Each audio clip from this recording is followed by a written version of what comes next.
Hi guys, welcome to Cricket Chat with Venkatesh. Mumbai Indians owners, Ambanis, బహుశా one of the richest families in India. కానీ ఈసారి ఆక్షన్లో వాళ్ళ అతి పేదవాళ్ళు.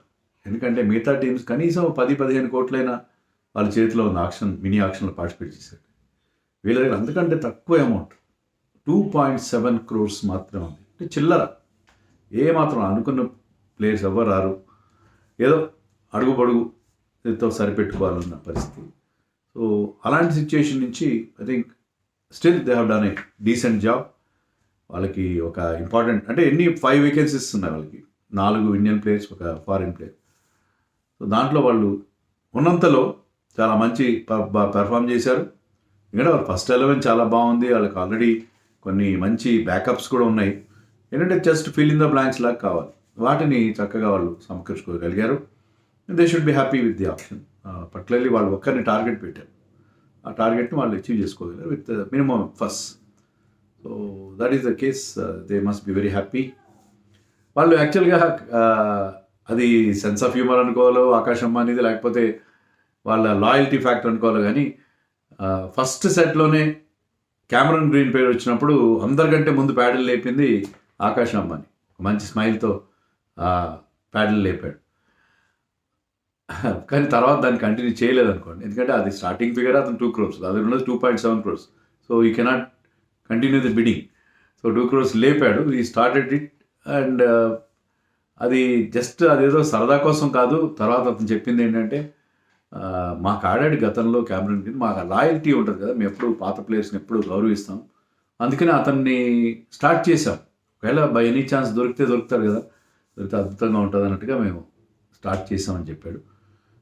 So ఆ లాయల్టీ ఫ్యాక్టర్కి ఎప్పుడు వాళ్ళు పెద్దపీట వేస్తారు. పాత ప్లేయర్స్ మళ్ళీ హోమ్ కమింగ్ అనేది ఎంతోమంది ప్లేయర్స్ విషయంలో మనం చూసాం. అదే వాళ్ళు ఆ ఫారిన్ ప్లేయర్ విషయంలో కూడా చేశారు. They picked up Quinton de Kock, who is in terrific form. మొన్న ఇండియా టూర్లో, వన్డేస్లో కానీ T20స్లో కానీ అతను చాలా మంచి ఫామ్లో కనిపించాడు కదా. Quinton de Kock is having a second coming. అలాంటి క్వింటన్ డికాక్ని వాళ్ళు బేస్ ప్రైస్ 1 crore తీసేసుకున్నారు. మిగతా వాళ్ళు ఎవరు అతని కోసం ట్రై కూడా చేయలేదు. అంటే దానికి 2 రీజన్స్ నాకేమనిపించాయి. ఏంటంటే మిగతా వాళ్ళకి అందరూ కీపర్స్ ఉన్నారు, వేరే వాళ్ళ ప్రయారిటీస్ ఉన్నారు. మెయిన్గా కీపర్ కావాల్సింది కోల్కతా నైట్ రైడర్స్. వాళ్ళే అతను రిలీజ్ చేశారు కాబట్టి అది తీసుకోలేదు. రెండోది నాకేమనిపించింది అంటే మామూలుగా అతను బ్యాటర్గానే తీసుకోవచ్చు.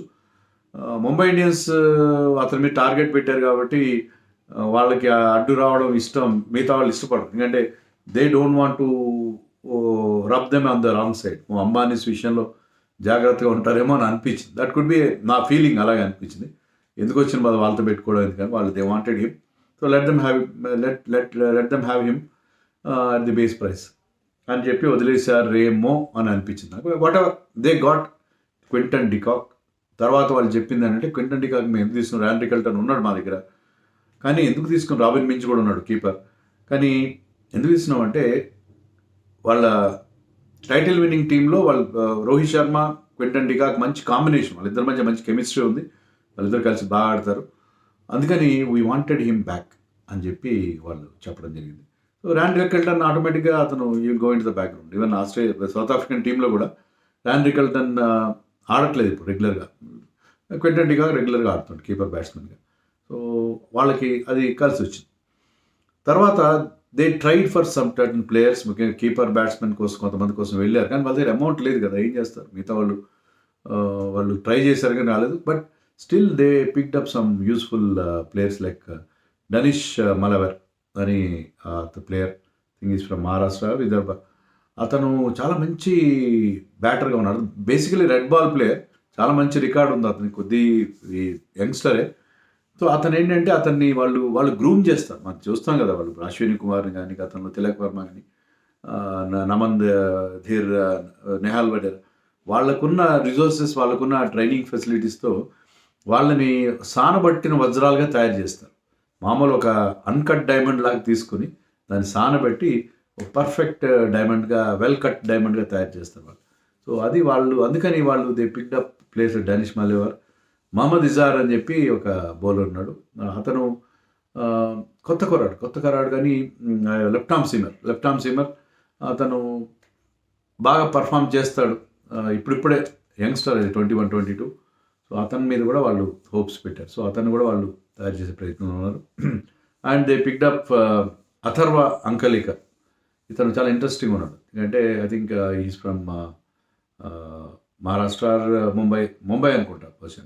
Is from Mumbai only. Left arm spinning all-rounder. Left arm spin వేస్తాడు, మంచి స్ట్రైక్ రేట్తో లోయర్ డౌన్ ది ఆర్డర్ మంచి బ్యాటింగ్ చేయగల ప్లేయర్. సో ఇతను కూడా వాళ్ళ స్కీమ్ ఆఫ్ థింగ్స్లో బాగా పనికొస్తాడు. ఆల్రౌండర్గా, స్పిన్ బౌలింగ్ ఆల్రౌండర్గా అతను వస్తాడు. అలాగే ఒక ఆఫ్ స్పిన్నింగ్ ఆల్రౌండర్ ఉన్నాడు మయాంక్ రావత్. సో మయాంక్ రావత్ కూడా అదే రకంగా is basically batting all rounder. So ఇలాంటి ఆ యంగ్స్టర్స్ నలుగురిని వాళ్ళు పికప్ చేశారు. వాళ్ళు they try to groom them into very good players. So వాళ్ళు యంగ్స్టర్స్, ఎందుకంటే వాళ్ళ ఆల్రెడీ యంగ్స్టర్స్లో రాజ్ బాబా ఉన్నాడు ఆల్రౌండర్, తర్వాత రఘు శర్మ అని ఒక లెగ్ బ్రేక్ బౌలర్ ఉన్నాడు, Robin Minz there, Ashwani Kumar already last సీజన్లో చాలా బాగా పర్ఫామ్ చేశాడు. They have got good options. Foreign వాళ్ళతో కూడా చూస్తే కార్బన్ బాష్ ఉన్నాడు వాళ్ళ దగ్గర. కార్బన్ బాష్ ఎంత బాగా పర్ఫామ్ చేశాడు మన సౌత్ ఆఫ్రికా టీంలో, మనం చూసాం. అతన్ని is a very good all rounder. బౌలింగ్లో కానీ బ్యాటింగ్లో కానీ చాలా ఇంప్రెసివ్ ప్లేయర్ అతను. అలాగే they have also Allah Ghazanfar, Afghanistan నుంచి చాలా ఎక్సైటింగ్ స్పిన్ బౌలర్. సో అతను కూడా ఉన్నాడు. సో ఫారిన్ ప్లేయర్స్లో ఎవరిని ఆడించుకోవాలనే విషయంలో వాళ్ళకి కొంచెం ఇబ్బంది. అయితే వీళ్ళు చేసింది ఏంటంటే, ఎందుకంత తక్కువ అమౌంట్ ఉందంటే they have premeditated the auction ముందే వాళ్ళు కావాల్సిన ప్లేయర్స్ని తెచ్చేసుకున్నారు. విల్ జాక్స్ని నేను ఎంతమంది చెప్పాను. విల్ జాక్స్ ఏంటంటే అతను టాప్ ఆర్డర్ బ్యాట్స్మెన్. అతను మిడిల్ ఆర్డర్లో అతను అంత ఎఫెక్టివ్గా అనిపించట్లేదు కాబట్టి షెర్ఫెన్ రూదర్ఫర్డ్ తెచ్చుకున్నారు. షెర్ఫెన్ రూదర్ఫర్డ్ చివరిలో వచ్చి హెడ్ మైర్ లాగా, కొంతవరకు పొలాడ్ లాగా బిగ్ హిట్టింగ్ చేయగలన, అంటే వాళ్ళు అలా అతన్ని గ్రూమ్ చేసుకుంటారు అనే ఉద్దేశంతో అతన్ని తెచ్చుకున్నారు. అంటే విల్ జాక్స్ ఆప్షన్ కూడా ఉంటుంది వాళ్ళకి. సో అతన్ని అక్కడ తెచ్చుకుని రూదర్ఫర్డ్ని ఆడించుకునే అవకాశం ఉంటుంది వాళ్ళకి. లేకపోతే కార్బన్ బాష్ని కూడా ఆడించుకోవచ్చు వాళ్ళు. ఆ Corbin Bosch could be an all rounder in that capability.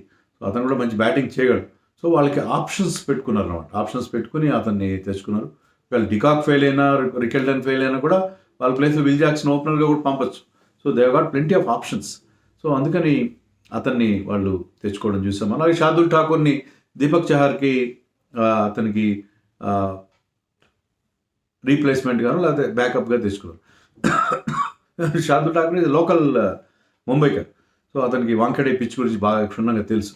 So Deepak Chahar ఆఫ్లైట్ అంత గొప్పగా పర్ఫామ్ చేయట్లేదు కాబట్టి అదే రకమైన బౌలింగ్ ఆల్రౌండర్ కేపబిలిటీలో అతన్ని షార్దుల్ ఠాకూర్ని వాళ్ళు తెచ్చుకున్నారు.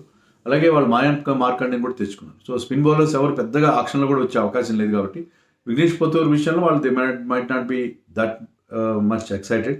అందుకని వాళ్ళు మయాంక్ మార్కండే గతంలో వాళ్ళు పర్ఫామ్ చేసిన ప్లేయర్ని వాళ్ళు కూడా తెచ్చుకున్నారు. సో వాళ్ళకి ఏమైనా లోపాలు ఉన్నట్టు, ముఖ్యంగా కరణ్ శర్మ లాంటి బౌలర్ని వదిలేసిన తర్వాత వాళ్ళకి లెగ్ స్పిన్నర్ కావాలి. ఆ లెగ్ స్పిన్నర్ కోసం తెచ్చుకున్నారు. రఘు శర్మ ఆల్రెడీ వాళ్ళ టీంలో ఉన్నాడు. సో వాళ్ళకి కావాల్సిన రిక్వైర్మెంట్ అంతా వాళ్ళు బిఫోర్ ఆక్షనే వాళ్ళు సమకూర్చుకున్నారు కాబట్టి ఐ థింక్ ఆక్షన్లో వాళ్ళు పెద్దగా చేసింది ఏమీ లేదు. ఈ ప్లేయర్స్ మాత్రం తీసుకున్నారు. So they should be happy. వాళ్ళ 11 ఎలా ఉంటుందో మనం చూద్దాం. Probable 12. Rohit Sharma, Quinton de Kock open చేస్తారు. గతంలో మనం ర్యాన్ డికెల్టన్ అనుకున్నాం, ఇప్పుడు Quinton de Kock is in great form, అతను ఓపెన్ చేస్తారు. So Rohit Sharma, Quinton de Kock ఆ కాంబినేషన్ మళ్ళీ. తిలక్ వర్మ ఇప్పుడు ఇండియన్ టీంలో కూడా నెంబర్ 3లో ఆడుతున్నాడు. సూర్యకుమార్ నెంబర్ 4లో ఆడతాడని కూడా మనకి క్లారిటీ వచ్చింది కాబట్టి ఇక్కడ కూడా అదే రకంగా వాళ్ళు నెంబర్ 3, 4లో ఆడే అవకాశం. Hardik Pandya might bat at number 5. అది అతనికి చాలా కన్వీనియంట్ పొజిషన్, ఎందుకంటే అతను ఈ can play in different games. తర్వాత 6లో మనం అనుకున్నట్టుగా రూదర్ఫర్డ్ లేదా విల్ జాక్స్ ఇద్దరిలో ఎవరో ఒకరు ఆడే అవకాశం మనకు కనిపిస్తుంది. కార్బన్ బాష్ కూడా మనం పెట్టుకోవచ్చు కావాలంటే. నమందిర్ ఎట్ 7. 8లో శాంట్నర్ 8లో అంత ఎఫెక్టివ్ అనుకుంటే అదే they can have Corbin Bosch at 8 in place of Santner and go with 1 spinner Markande. అదే వాళ్ళకి స్పిన్నర్స్ అన్నిసార్లు అవసరం లేదనుకున్న చోట్ల, వాంఖడేలో ఆడుతున్నారు అనుకోండి, స్పిన్నర్స్కి అంత హెల్ప్ఫుల్ లేదనుకున్న చోట్ల they can make that arrangement. So Corbin బాష్ని ఎలాగైనా ఆడించే ప్రయత్నం చేస్తారేమో నాకు అనిపిస్తుంది. దాన్ని ఎలా చేయాలనేది వాళ్ళు దే హ్యావ్ టు థింక్. 9లో దీపక్ చహర్ / షార్దుల్ ఠాకూర్ ఇద్దరు ఎవరు బాగా పర్ఫామ్ చేస్తారంటే వాళ్ళని. బుమ్రా 10లో, 11లో ట్రెంట్ బోల్ట్, 12లో మార్కండే. ఎందుకంటే మార్కండే బదులు వాళ్ళు అశ్విని కుమార్ని కూడా ఆడించుకోవచ్చు. కానీ ఆల్రెడీ టీంలో 4 పేసర్స్ అలాగే విత్ వాళ్ళ కెప్టెన్ హార్దిక్ పాండ్యాతో కలిపి మీకు 4 పేసర్స్ కనిపిస్తున్నారు. సో 5వ పేసర్ కూడా ఎందుకు అవసరం ఉంటాడు? ఇంకా ఎక్స్ట్రా స్పిన్నర్ ఉంటే బెటర్ కదా. నో డౌట్ వాళ్ళు విల్ జాక్స్ కొంత ఆఫ్ స్పిన్ వేయగలడు, నవందిర్ ఆఫ్ స్పిన్ వేస్తాడు. కానీ తిలక్ వర్మ కూడా వేయగలరు. కానీ దే వాంట్ దట్ ఒక మంచి స్పెషల్ స్పిన్నర్, లెగ్ స్పిన్నర్ ఉంటే బాగుంటుంది అనుకుంటే they can have market. So ఇది బేసిక్గా వాళ్ళ ప్రాబబుల్ 12. సో ఆ ప్రాబబుల్ 12 చాలా చాలా ఇంప్రెసివ్గా ఉంది. లాస్ట్ టైం కూడా వాళ్ళు అన్ఫార్చునేట్లీ ప్లే ఆఫ్స్కి వెళ్ళి కూడా వాళ్ళు they could not go further, but there team is looking very good. So వాళ్ళు దాన్ని ఎలాంటి మార్పులు చేయకుండా ఆల్మోస్ట్ అదే టీంతో వెళ్ళే ప్రయత్నం చేశారు. అండ్ వాళ్ళకి ఏమైనా చిన్న చిన్న రిక్వైర్మెంట్స్ ఉంటే దాన్ని చక్కగా ఫుల్ఫిల్ చేసుకున్నారు. సో చాలా సింపుల్గా, షార్ట్ అండ్ స్వీట్గా వాళ్ళ ఆక్షన్ క్యాంపెయిన్ ముగిసింది. And they should feel happy, and Mumbai fans also should be happy with this అని అనుకుంటున్నాను.